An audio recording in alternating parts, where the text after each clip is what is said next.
I'm gonna be the first one to say it. We living in the Great Depression, bro. Like, So this unfortunately is not true. We're not in a depression or recession at all. This is actually the new normal.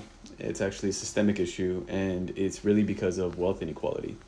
We're in a world now where you're either well off and making a ton of money off of passive income, investments, assets, whatever's passed down onto you, or maybe you got lucky in a good career or whatever it is, and you got a good opportunity. You either have that or you don't. For example, this is a chart where it shows where wealth is lying depending on your class in America.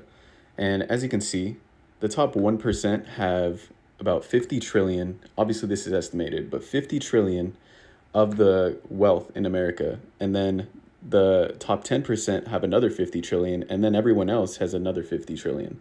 So you're saying a very small amount of people are holding the majority of wealth and they don't spend it. They're not circulating it back into the economy. This is why we're seeing assets, stocks, gold, real estate, all at all-time highs. Rich people are just outbidding each other on holding these things because they don't need to spend it. This is a chart that shows what I mean by that. So here's wealth concentration going up, and an imperfect negative correlation is the velocity of money in America. And so velocity of money basically means that whenever you get a dollar, how fast are you spending it? And rich people don't need to spend it.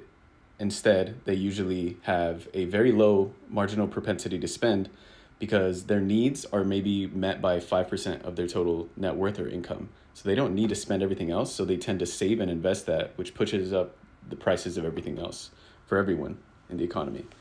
And so you end up with this disparity where wealth at the top is continuing to compound, whereas 90% of the population is still depending on wages to cover their cost of living. And that is not compounding growth, obviously.